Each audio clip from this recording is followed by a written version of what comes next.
Maybe you've already seen it, but Pantone's color of the year for 2026 is Cloud Dancer, which is just a whimsical name for white. The color of the year is white.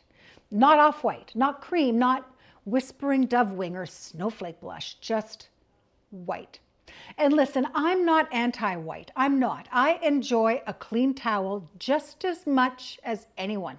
But when a global trend-setting organization looks at the entire emotional landscape of humanity and says, yes, what people truly need right now is the color of printer paper, I have questions. Not angry questions, no, just sociological ones. Because what does it mean that for 3 years in a row, our color trends have been emotionally neutral, safe, quiet, almost disappearing into the background? And why does that make sense right now? Questions. We're going to get into that. Today we're talking about color, specifically why we're not using it.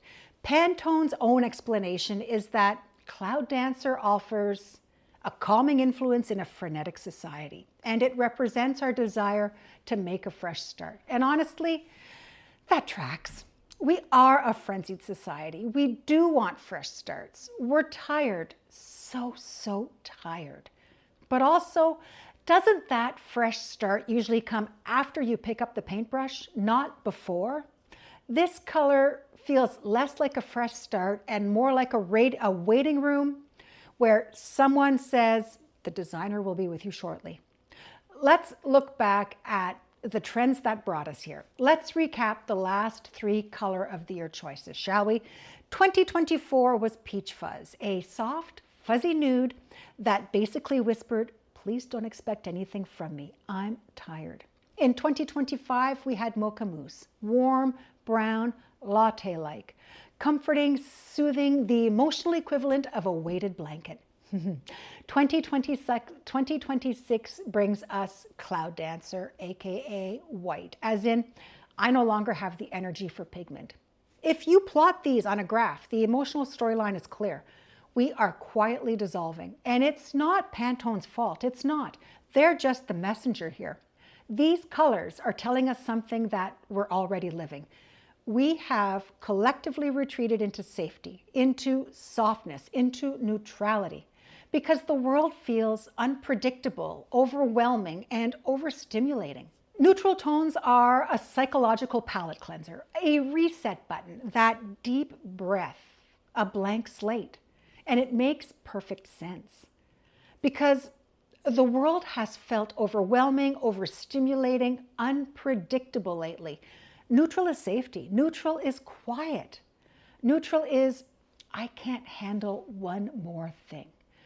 But there's a deeper cultural shift happening, and it shows up in our homes, our aesthetics, our choices, and even our mental health. So today let's talk about what Cloud Dancer says about us, why color scares us right now, and whether this choice moves us forward or sends us backwards. Let's get something out of the way right now. I feel like we just spent a decade trapped inside stark white kitchens, white shaker cabinets, white quartz countertops, white subway tile, white walls, white decor, white, homes that looked less like places humans live in and more like after-hours dental offices. And for a while, it was the look, clean, crisp, timeless. But eventually, we all started to feel it. You know what I'm talking about, right? The coldness, the sterility, the pressure for everything to be spotless and perfect all the time. That aesthetic demanded precision, no clutter, no crumbs, no personality. And slowly, people started gravitating away from it. The warmer wood tones returned. Colorful cabinets made a comeback. Richer, moodier paint shades showed up again. It was nice. Homes started looking lived in, not staged 24/7. It felt like we were collectively exhaling, like, finally, some softness, some warmth, some humanity. And just as we start embracing personality again, boom, Pantone steps in and goes, actually, the color of 2026 is white, which raises the question, are we heading right back into the sterile, hyper-curated, personality-free aesthetic we just escaped? Or is this something else entirely? Pantone's messaging is always dramatic and philosophical. This year, they told us Cloud Dancer represents calm clarity, renewal, a fresh start, serenity in chaos. And yes, white can symbolize that, but white is also emptiness, avoidance, erasure, the color of hitting reset over and over and over without ever choosing a new direction. White is both hope and nothingness. White's power comes from what you put on top of it. But right now, I'm not convinced people have the energy to put anything on top of it, which is the deeper point here. Is white being chosen because it inspires us or because we no longer have the energy for color? Let's zoom out beyond home design here. Let's look at what's trending in culture right now. Neutral wardrobes, beige influencer aesthetic, minimalist graphics, monochrome branding, Scandinavian calm everything, lifestyle content that looks like it's permanently filtered through fog. It's all soft, safe, low stimulation. Color, real color, has almost become loud and risky and unpredictable, almost too much. Even the colors that do trend are muted versions of themselves. We don't get emerald, we get dusty sage. It's not crimson, it's berry neutral. We don't get cobalt, we get soft denim wash that's actually gray. Everything has been toned down, softened, blurred at the edges. And you know what that tells me?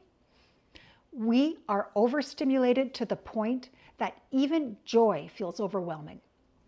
We're craving quiet, we're craving simplicity, we're craving fewer decisions, fewer inputs, fewer demands on our attention. So maybe Pantone didn't create Cloud Dancer. Maybe we did. Pantone just held up a mirror. So why does this choice feel so unsettling? Because quietly underneath all the exhaustion, we were starting to come back. People were embracing color, pattern, vintage pieces, maximalism in moderation, personality, visual interest, warmth, and joy. We were letting our homes be reflections of life again, not showrooms.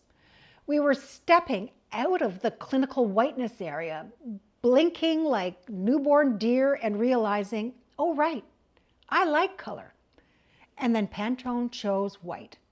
And it makes me wonder, will people follow this trend and run back into the arms of starkness?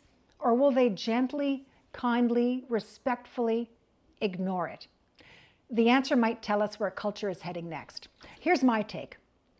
White is not the enemy. White is not wrong. White isn't even boring when you use it intentionally.